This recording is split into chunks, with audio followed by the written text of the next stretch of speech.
Es un día de otoño, eh, templado, y bueno, estamos no bien acompañados, re bien acompañados por el doctor economista catedrático David Espósito, que después le vamos a decir que nos diga algo de él y de las cosas que sabe.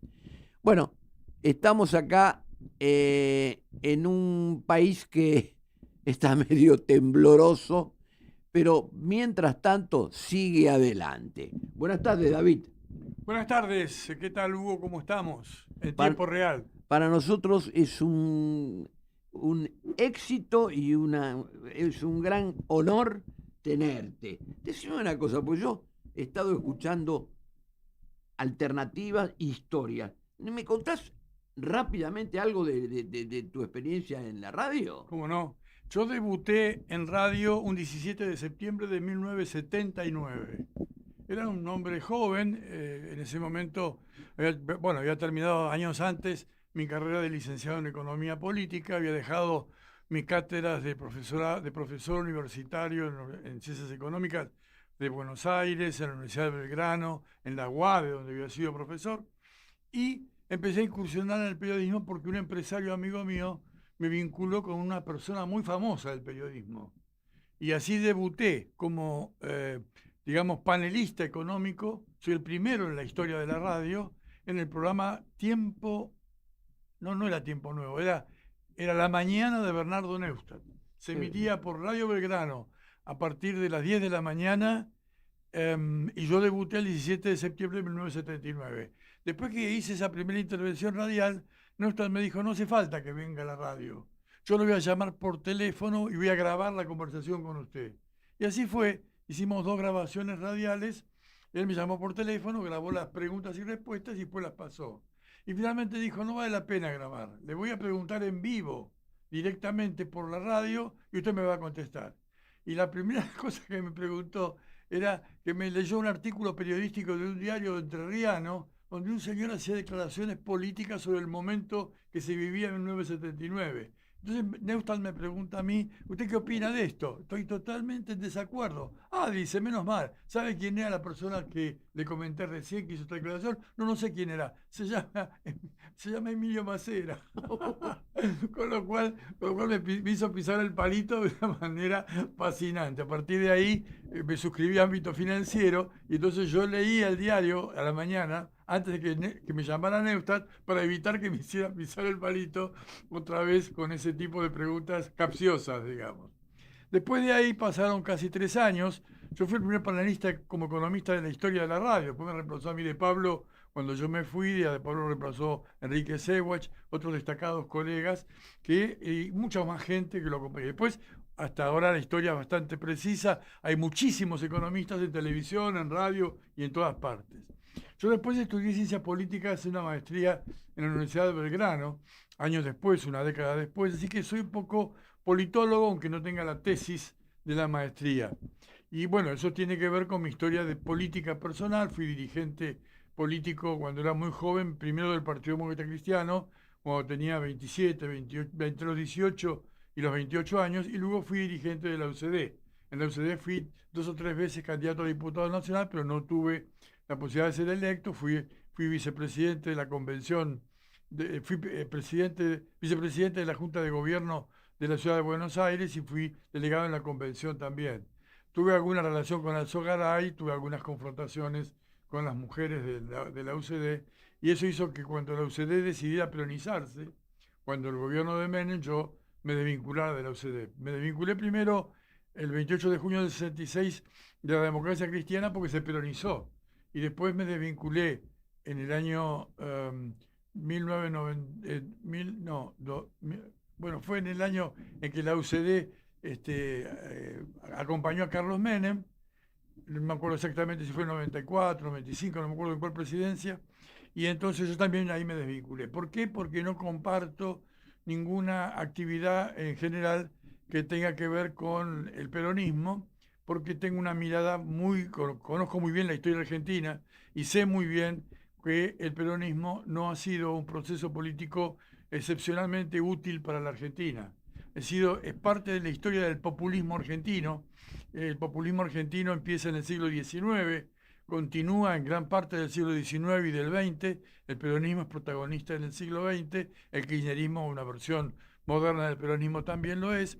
Todo eso significa la generación de un proceso político, cultural que no le sirve a la Argentina. Argentina necesita un proyecto de otra cosa. Decía Ortega y Gasset, creo que era en 1920 y tantos, una visita que hizo el argentino, una de las tantas, que Argentina era un proyecto sugestivo de vida en común. El fracaso es total. Argentina es un país liquidado, reventado, está devastado históricamente. Llevamos 509 años de ocupación española en estas tierras. Digo 509 porque estoy contando desde 1516 hasta ahora. Serían 510 años. Y la historia de la Argentina es una historia que uno puede diferenciar por lo menos 3 grandes ciclos. Y solo uno fue positivo. El primer ciclo fue malísimo. Fue el ciclo de la conquista y pseudo-colonización de estas tierras. El segundo ciclo fue muy importante. Fue Argentina potencia, 1862-1928. Y el tercer ciclo, en 1928 hasta acá, que es el ciclo de la decadencia argentina.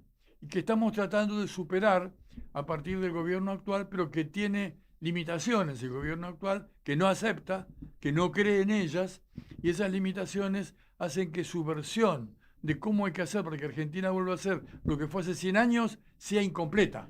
O sea, tiene una versión a medias de lo que habría que hacer en la Argentina para cambiar la historia. David, ¿por qué no nos decís rápidamente, porque tenemos hoy gente del interior, tenemos muchos temas?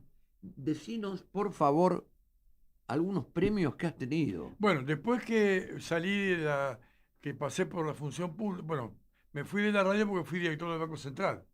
Entonces, a partir de ahí, cuando volví a la vida privada, empecé a actuar de vuelta en radio, en otros programas, y fundé mi propio programa de televisión, Tiempo Económico, allá por el año 1990, el 17 de septiembre también, 1990. Y estuve 22 años ininterrumpidos. En ese periodo fui nominado 9 veces al Martín Fierro como mejor programa de economía, y lo gané 4 veces el premio. Y en la Patagonia, el equivalente del Martín Fierro es el Lanín de Oro, fui premiado 3 veces con el Lanín de Oro, las 3 veces gané yo, fue la única 3 veces que hubo ese premio, nunca no hubo, me postulé 3 veces y gané 3 veces, 2 veces como el mejor programa de economía y 1 vez como el mejor periodista.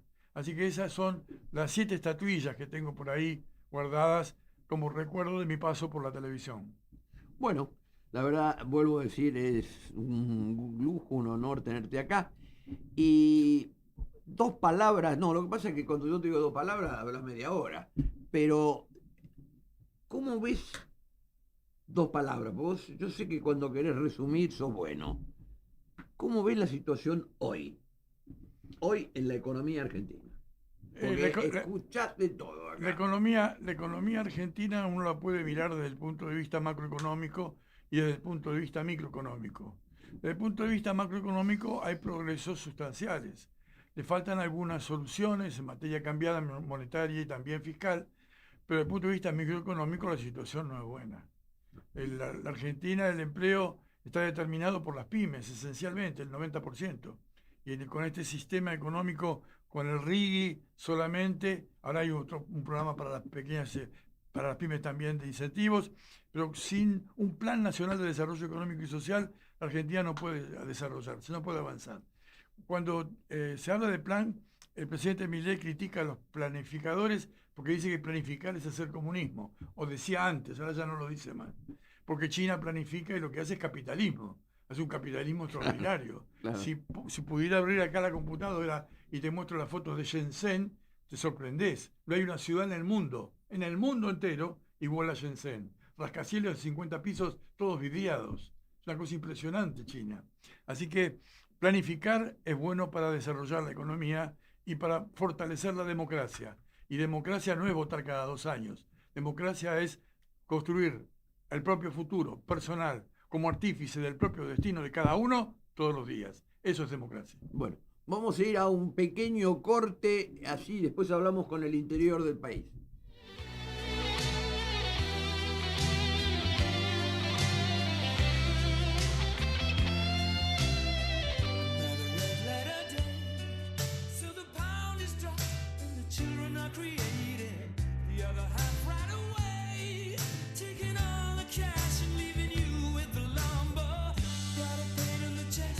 tiempo real, siempre acompañados acá por el maestro.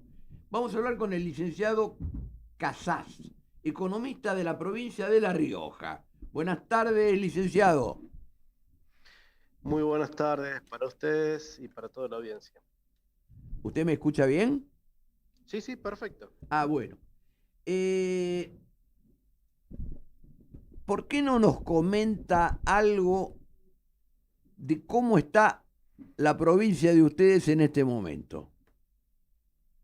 Bueno, en línea general podemos decir que es una provincia que se caracteriza puntualmente de la alta dependencia del sector público. Cerca de 65.000 personas, un poco más, un poco menos, dependen del Estado, en términos legales, naturalmente, registrados, quiero decir, y el privado son alrededor de 30.000 personas. Entonces, el sector privado es menos de la mitad de lo que sería el sector público, ¿no?, en empleo. Otra cuestión es que tiene una de las tasas de pobreza más altas del país. El ingreso familiar también es el más bajo del país, o uno de los más bajos, con una pobreza cercana al 36,7% y, como dije anteriormente, un sector privado relativamente pequeño en comparación al sector público. ¿Cuál es el promedio de la remuneración que usted dice baja de los que trabajan para el Estado?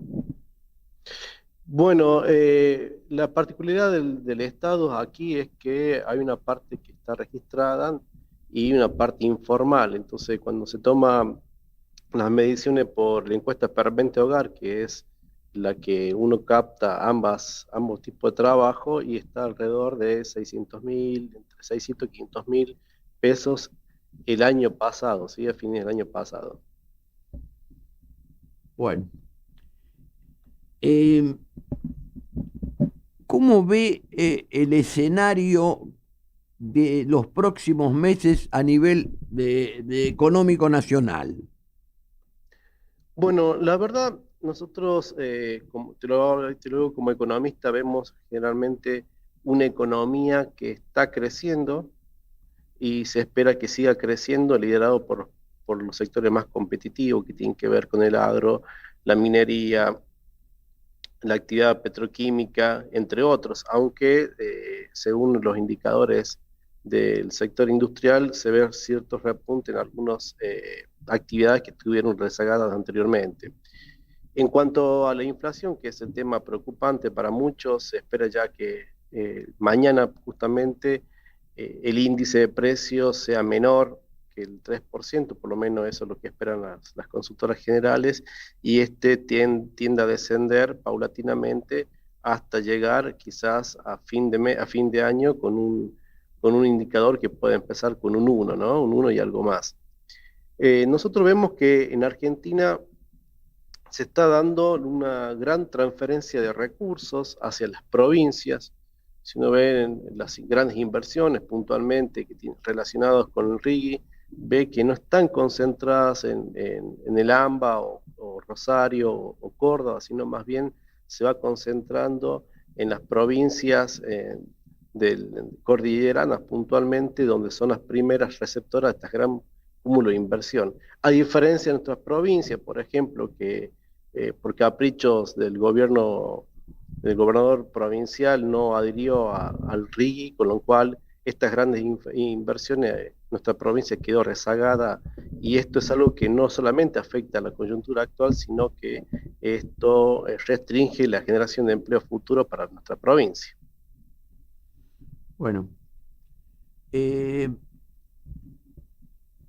David, estoy acompañado por el doctor David Espósito, economista y de amplia trayectoria en el país. ¿Te gustaría hacerle alguna pregunta acá al licenciado Nicolás Casas sobre La Rioja? ¿Cómo no? Básicamente yo quería hacerle un comentario más que una pregunta. Yo soy porteño de nacimiento, pero mi padre era un provinciano, era un santafesino.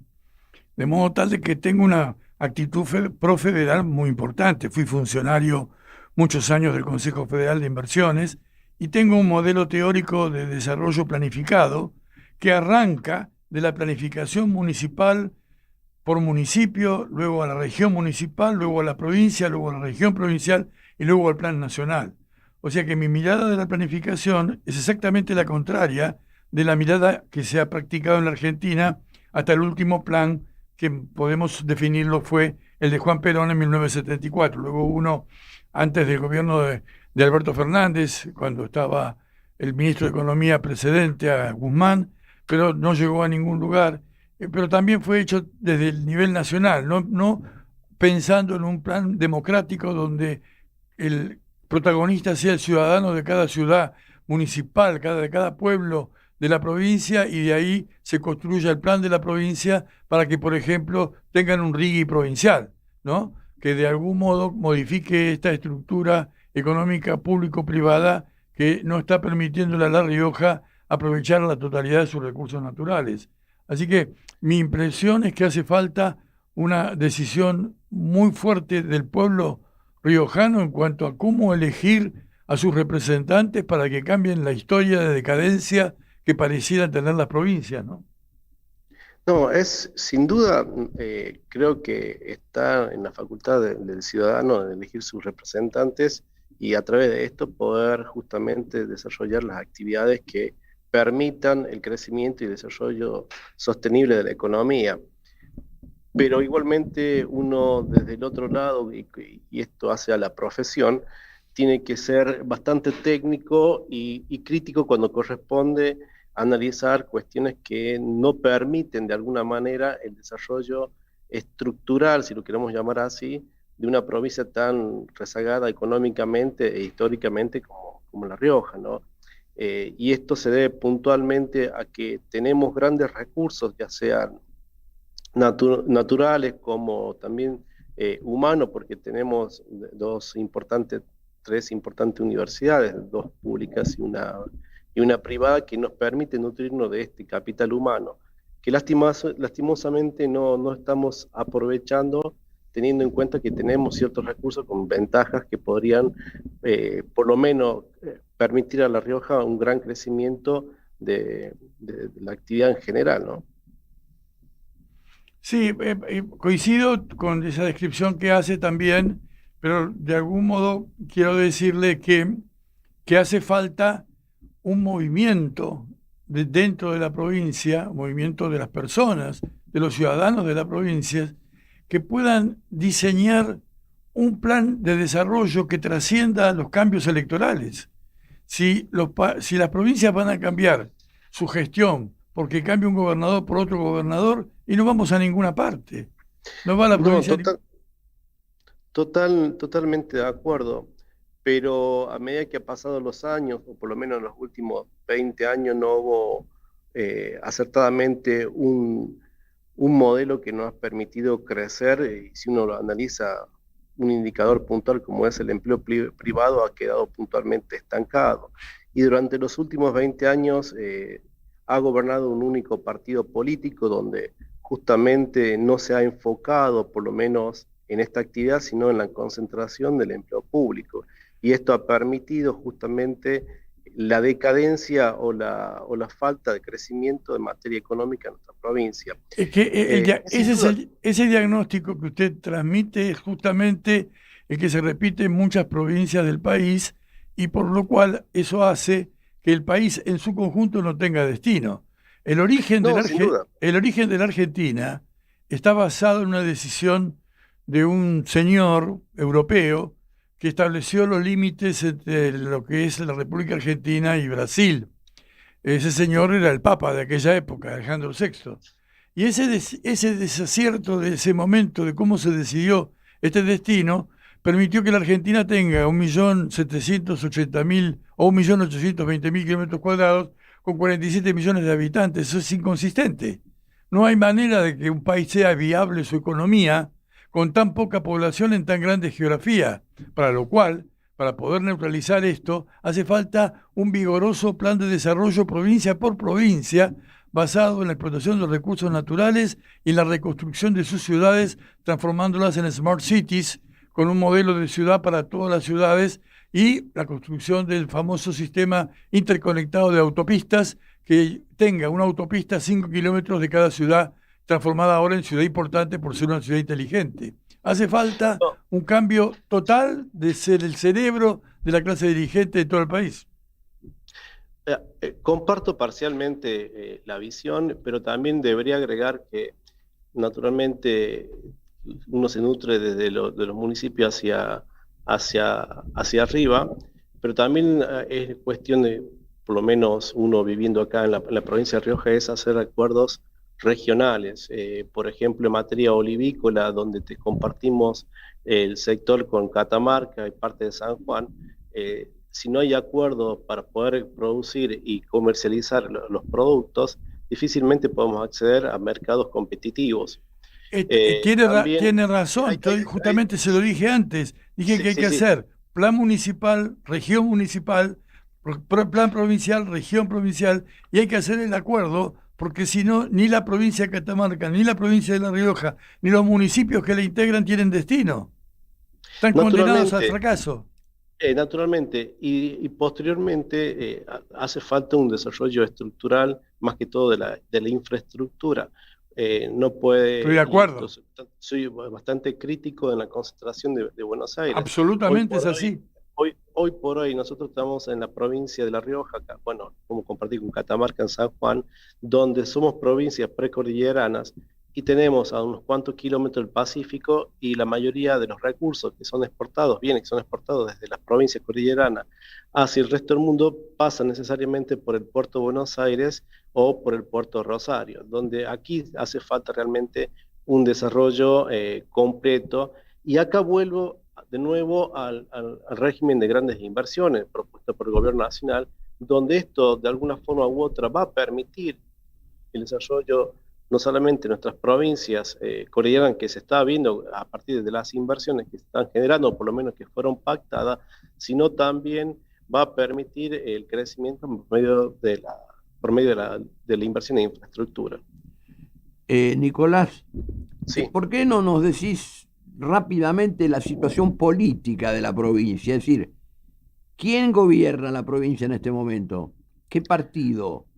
Bueno, el partido gobernante de la provincia de La Rioja es el PJ kirchnerista, diríamos así, porque bueno, con su bastante, sabemos que el PJ tiene bastante arista, pero acá en la provincia es un PJ kirchnerista gobernado por el actual gobernador de la provincia, Ricardo Quintela.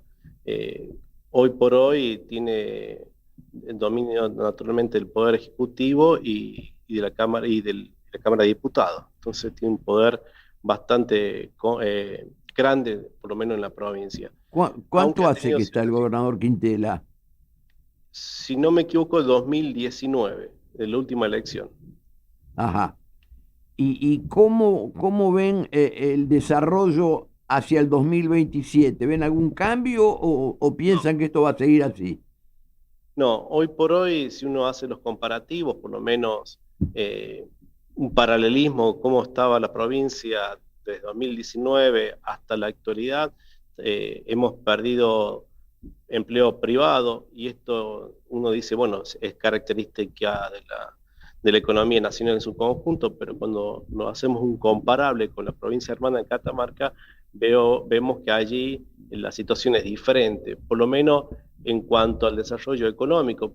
Y esto hay que decirlo, Catamarca y La Rioja más o menos previo al 2019, estoy hablando de esto pre-pandemia, mantenía ciertas características similares a la provincia en cuanto a la composición de empleo público, dependencia del presupuesto nacional, que todavía lo sigue teniendo Catamarca, pero cuando empezamos a ver, a partir de 2019 en adelante, vemos indicadores que Catamarca, por lo menos, tiene indicio de ir hacia una actividad privada mucho más desarrollada y La Rioja se encuentra más concentrada en la parte pública y profundizándose, a diferencia de Catamarca, a pesar de que han partido en similares puntos de inicio, ¿no? Bueno, quiere decir que las perspectivas por el momento no son muy buenas en la provincia. No, la verdad que no, porque justamente la alta dependencia del sector público hace puntualmente que la mayoría de los ingresos que tienen los ciudadanos dependan de este sector. Y sabemos que por el modelo económico del gobierno nacional es un modelo que va a tender a reducir la participación del Estado. Entonces habrá menos recursos por parte del Estado provincial al cual repartir. Y por eso hacemos hincapié naturalmente en un desarrollo del sector privado y la menor dependencia del sector público. Bueno, entiendo perfectamente. Quiere decir que en la medida que este gobierno siga con la política que tiene, eso va a influir negativamente en la provincia de La Rioja por la reducción del personal o de los ejecutivos que dependen del Estado. Bueno, Nicolás, muchas gracias por tu tiempo, por tus palabras, y esperemos que mejore un poco la provincia, y gracias por participar en este programa. Por favor, saludos para usted y para toda la audiencia que está aquí. Buenas tardes. Vamos a un pequeño corte.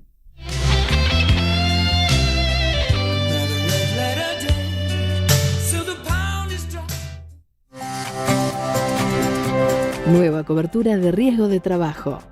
Paraná ART Sociedad Anónima. Cuidando a la gente, cuidando su futuro.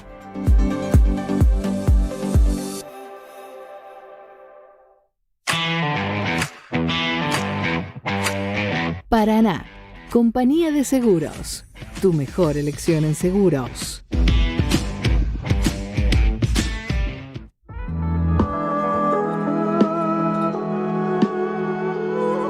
Azul Profundo, restaurante y sushi bar.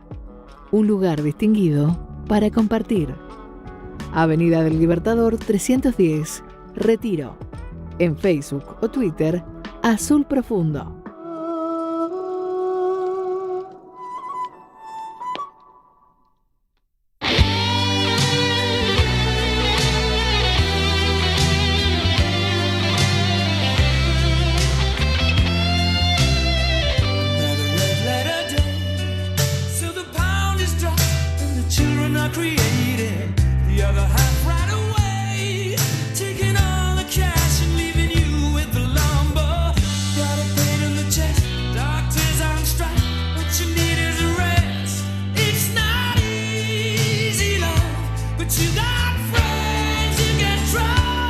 Continuamos en el programa Tiempo Real, siempre muy bien acompañado por el doctor David Espósito, siendo las 14:40. Bueno, ayer tuvimos un día importante, un movimiento por algo que es un poco, como decía acá el doctor, un poco la base de nuestro país o de los países, es la educación. ¿Qué opinas, David? Claro, la educación es la columna vertebral de la libertad y una de las columnas vertebrales de la existencia de la nación. Sin industria no hay nación. Sin educación no hay nación. Bueno. Sin salud no hay nación. Bueno, tenemos en línea al señor Gabriel Freber y vamos a preguntarle qué opina de la marcha de ayer, la Avenida de Mayo, qué repercusiones sacó y qué opina sobre el futuro de la parte universitaria del país. Bueno, buenas tardes, perdón. Gracias por el llamado. Y la verdad es que más que incluso opinar, les cuento también que fui parte de esa multitud que recorrió las calles del centro de la ciudad en el día de ayer. Así que mi primera respuesta es que fue una masiva manifestación y no solamente en la ciudad de Buenos Aires, sino, hay que destacarlo, en todo el país, en diversos rincones del país en donde existen nuestras universidades nacionales. Así que me parece importante destacar eso en primer lugar. En segundo lugar, no sé si me están escuchando bien. Perfecto, perfecto. En segundo lugar, me parece importante también discernir que, y ya lo sabemos, que no es la primera manifestación durante el actual gobierno para defender la educación pública y la educación superior. Pero en este caso no se trataba solamente de reclamar salarios, sino fundamentalmente algo que es mucho más grave, y que excede a aquellos que estamos directamente involucrados en educación.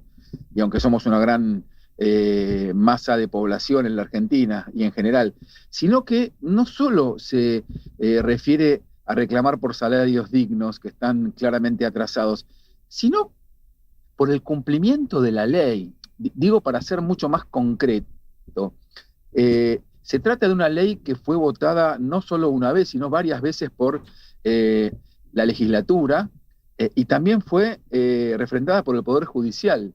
O sea que el Poder Ejecutivo, que es uno de los 3 poderes de la democracia, se niega a, digamos, transferir recursos sobre una decisión que fue refrendada en varias oportunidades por los propios mecanismos de la democracia representativa que tenemos.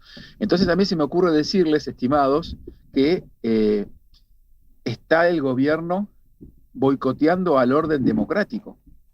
Con este ninguneo, con este acto deliberado de destrato, pero fundamentalmente de desoír a los diputados, a los senadores y a la justicia, está interrumpiendo el orden democrático, lo cual creo que es muy grave. Por lo tanto, yo también querría decirles que lo de ayer fue también una gran movilización en defensa propia. Y cuando digo en defensa propia, digo porque el gobierno, desde el primer momento, ha declarado la guerra a la educación pública.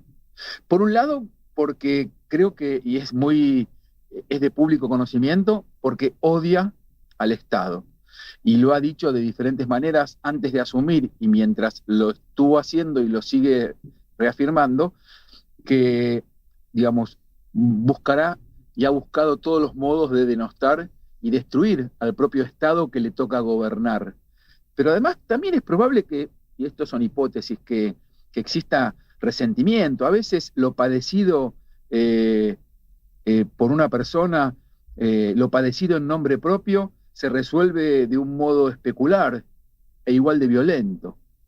Leía en las redes sociales un posteo de un destacado cientista social que se llama Ezequiel Adamovsky, que decía: odian la universidad no por lo que, digamos, hacemos mal, sino que odian la universidad por lo que hacemos bien. Odian que las universidades públicas ranqueen en el marco y en el concierto de todas las universidades, incluso las privadas de nuestro país y del exterior. Odian lo que el mercado no puede controlar, pero fundamentalmente odian que el hijo del obrero acceda a la universidad. Entonces me parece que también estas son reflexiones que me caben el día después de estar marchando, porque me parece que quedarse en si fueron más o menos que la vez pasada, no digo que sean discusiones que no deban darse, pero me parece que omiten y no ofrecen la verdadera información que creo que hoy tenemos que poder,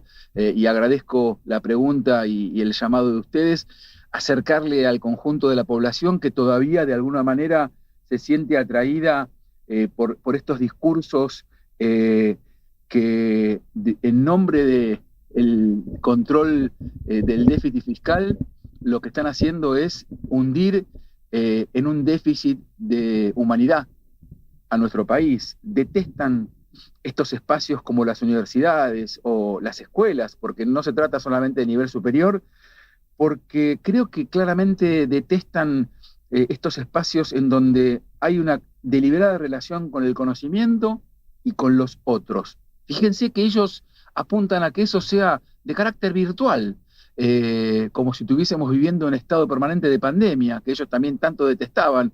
Digo, porque en la ley que promueven, que todavía no la han formalmente llevado al Congreso, plantean el homeschooling, que es la escuela en el hogar.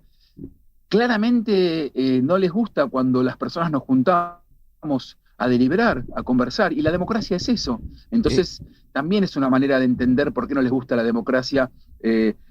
Alientan no al estudiante ciudadano, sino al estudiante consumidor, más precisamente emprendedor, pero un emprendedor que se haga cargo de manera absoluta de su emprendimiento. Entonces, un cuentapropista en tiempos virtuales que no tenga que tener ninguna especie de institución, ninguna relación con el Estado ni con los otros. A ver, sálvese quien pueda, como si la ley de la selva, como si Darwin, con, digamos, sus hipótesis en torno a la supervivencia del más apto, fuesen las reglas de juego las que tenemos que lograr sobrevivir. Gabriel, Disculpen la extensión, pero la pregunta me permitió decirles todo esto. Gabriel, ¿cuál es tu actividad diaria? Yo soy superior, soy docente en distintas universidades y en instituciones de nivel superior no universitaria. Además, trabajo ya hace tiempo acompañando a docentes en su formación y a directivos, tanto en instituciones públicas como en instituciones privadas. Así que fundamentalmente hago esto en la actualidad, pero trabajé muchísimos años como preceptor, después profesor y fui director de escuela secundaria. Y también nunca dejé de ser docente en el nivel superior, en este caso en la Universidad de Buenos Aires, en la Universidad Nacional de Burlingame, en el Instituto del Profesorado Joaquín B. González, en la Ciudad de Buenos Aires. Así que, de alguna manera, cuando les digo lo que les digo, es porque yo siento el latido o el ritmo cardíaco de lo que ocurre en las aulas de nivel superior día a día. Bueno, entonces yo te pregunto lo siguiente. Vos dijiste que la marcha, perfecto, sí. Coincido plenamente que no, el tema no es si fueron más que antes o menos que antes. Ahora, yo tengo una pregunta concreta. ¿Qué vos propondrías hacer para terminar con esto? ¿Qué se puede hacer? Bueno, claramente está a la vista. Lo que pasa que el gobierno me parece que no lo quiere ver o de alguna manera tiene un relato sobre lo que solamente la parcialidad que puede ver. A ver, yo puedo decir que estamos bien sin, digamos, reconocer que estoy viendo un montón de gente alrededor mío que después del 15 le sobra mes a fin de sueldo. Entonces, trasladándolo al campo educativo, yo lo que les puedo decir a ustedes es que propiamente lo que tiene que ver con lo que sucedió ayer es hora, ya con niveles de urgencia, que el Poder Ejecutivo cumpla con su función en democracia, que es que aquello que fue votado de manera democrática y con todas las reglas de juego en la legislatura y refrendado varias veces, y también en el Poder Judicial, tiene que tener su, digamos, concreción en la decisión vinculada a la erogación, que en este caso la dictamina el Poder Ejecutivo. Entonces, eso sería una primera respuesta a tu consulta. La segunda respuesta es, y bueno, creo que tendremos que evaluarnos como sociedad argentina si estamos dispuestos a votar un gobierno que rife la educación pública. Y lo digo con esta claridad, porque a veces la palabra rifa, la palabra timba, en estos tiempos se entiende más rápido y mejor. Me parece que lo que no está entendiendo el gobierno es que la gran parte de la población argentina, incluso muchos de los que lo votaron a ellos, entiende que la educación pública es patrimonio del conjunto de la sociedad. Y por eso ustedes dos, cuando iniciaron este bloque, decían, y yo acompaño, que la educación pública, si es objeto de destrucción, estamos suicidándonos como sociedad, porque la educación pública no le pertenece al peronismo, tampoco al radicalismo, por más que haya enormes tradiciones en sus historias de gobierno, mucho menos al PRO y ni hablar a la Libertad Avanza. La educación pública es patrimonio de la sociedad argentina, tiene que ver con la propia identidad. Si nos metemos adentro de cada una de nuestras familias, de las de ustedes y de la mía, la educación pública es tanto mi hijo el doctor, que de alguna manera Florencio Sánchez, el teatro, la dramaturgia y la cultura popular las transformaron en éxito, pero también es que los hijos de los trabajadores llegaran a lugares que eran impensados para sus padres y abuelos. Entonces, me parece que eso nos tiene que enorgullecer, no tiene que ser objeto de, digamos, destrato, maltrato e insulto permanente. Entonces, no sé, yo iría por ahí no sé si logro hacerlo con la respuesta a tu pregunta. No, es importante. Ahora, aparte hay una situación en colegios, ¿no? Hay recortes ahora en colegios. Esto es nuevo, Bueno, ¿no? Está buena tu pregunta porque a veces, y te la agradezco, porque a veces en estos modos de estar atragantados por la vertiginosidad y que algunos temas, digamos, a veces son una especie de árbol que tapa el bosque, muchos comunicadores sociales hablan de la universidad, incluso de la UBA, y no se trata de la UBA, sino de las universidades nacionales, y voy por más. Y no se trata de las universidades nacionales, se trata de la educación superior. Vos sabés que hay más de 1.300 institutos de formación docente a lo largo y a lo ancho de todo el país, que no son educación universitaria, pero sí son educación superior. Y también, recogiendo el guante de lo que decías, y esto me parece importante que quede muy subrayado, los salarios docentes en Argentina son los peores de los últimos 20 años. Y por las dudas que algún oyente te llame o escribe y diga, pero eso es tendencioso. No lo digo porque soy crítico de este gobierno. Lo afirma Argentinos por la Educación, que es una organización no gubernamental bastante independiente de todos los gobiernos, o en todo caso puede que tenga más cercanía con este. También lo dicen algunos cientistas como Alejandro Morduchowicz, que es un reconocido especialista en economía de la educación. Repito, los sueldos docentes son los peores de los últimos 20 años. Y además se ha quitado el FONID. Lo digo rápido para no aburrir a ningún... Perdón, ¿qué es lo que han quitado? El FONID, o sea, el Fondo Nacional de Incentivo Docente, que, digamos, era un fondo de carácter nacional que, de alguna manera, completaba el salario docente, pero además era compensatorio, tenía un criterio compensatorio. ¿Qué quiere decir esto? Somos un país federal, pero no es lo mismo la ciudad de Buenos Aires que Formosa. Es decir, hay ciudades y jurisdicciones que tienen mucha espalda y otras que, digamos, tienen muchas más dificultades. Ese fondo, que tenía un criterio compensatorio, permitía, de alguna manera, respaldar o cuidar o apoyar a las provincias con más dificultades esas erogaciones. Todo eso fue corrido de un plumazo.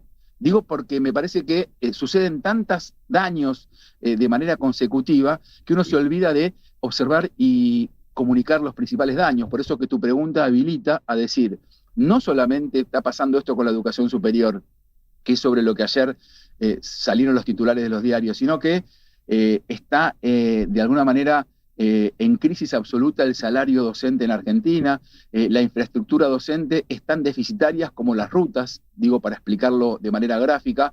El Fondo de Incentivo Docente, lo acabo de explicar, el FONID, fue también, digamos, sacado, por lo tanto, me parece que lo que está claro es que para este gobierno la educación tiene que dejar de ser un derecho y tiene que pasar a ser un privilegio de aquellos que puedan solventarlo con su bolsillo. Entonces, estimados ustedes y los oyentes que están escuchando, entonces está claro que la educación vuelve a ser para un pequeño porcentaje de la sociedad, mientras el resto lo mira por TV, para decirlo de alguna manera, porque capaz de verlo porque tiene que estar pagando un cable, así que no sé si lo va a poder ver incluso. Eso es un poco lo que nos está pasando. Bueno, Gabriel, realmente escucho y ¿querés que te diga algo? Me hace mal la verdad. Me hace mal la verdad porque todo lo que decís es verdad. Y me hace mal de que mansamente, voy a usar la palabra mansamente, este pueblo argentino se maneje con una manifestación cuando este tema es un tema de fondo. Yo creo que me parece que habría que actuar un poco más, me parece. No quiero decir cosas que no corresponden, pero hasta ahora se ha trabajado y se ha actuado muy mansamente cuando estamos hablando sobre la educación, que es un poco el futuro del país. Compran aviones, compran portaaviones, y a la educación la tienen así. Realmente creo que iba a nombrar a algunas personas, pero no lo voy a hacer. Gabriel Freber, muchas gracias por tu tiempo, gracias por tus palabras, y te pido que desde tu posición hagas todo lo posible para que esto despaciosamente se revierta. Es decir, esto no lo va a arreglar uno, ni dos, ni tres, sino una gran cantidad de gente que cree en este país. Yo soy un enamorado de la Argentina. Yo creo que Argentina dentro de 15 años es potencia, cuando algunos de los animales que gobiernan ahora no existan más. Muchas gracias por tu tiempo y, bueno, gracias por haber participado. Gracias a ustedes por la invitación y bueno, seguiremos conversando y yo también comparto tus expectativas, intenciones, más allá de la oscuridad que estamos atravesando, pero también estoy convencido, como decía, un cantautor con una voz muy reconocida del querido país oriental, hay ciertos cambios que tienen que crecer desde el pie y me parece que hay que tener la paciencia mezclada con la urgencia, pero con los objetivos claros de que la escuela tiene que ser un lugar, la educación tiene que ser algo que permita pensar mejor y no simplemente una herramienta para obedecer. Y me parece que eso está en disputa y hay que poder decir uno de qué lado está. Bueno, Gabriel, gracias por tu tiempo nuevamente. Gracias al doctor David Espósito que está acá presente. Y muchas gracias por la invitación. No, ha sido un lujo y un gran placer. Nos vamos 14:58:39 hasta el miércoles que viene, que creo que no es feriado, ni puente, ni nada. Y nos vemos el miércoles que viene. Buenas tardes.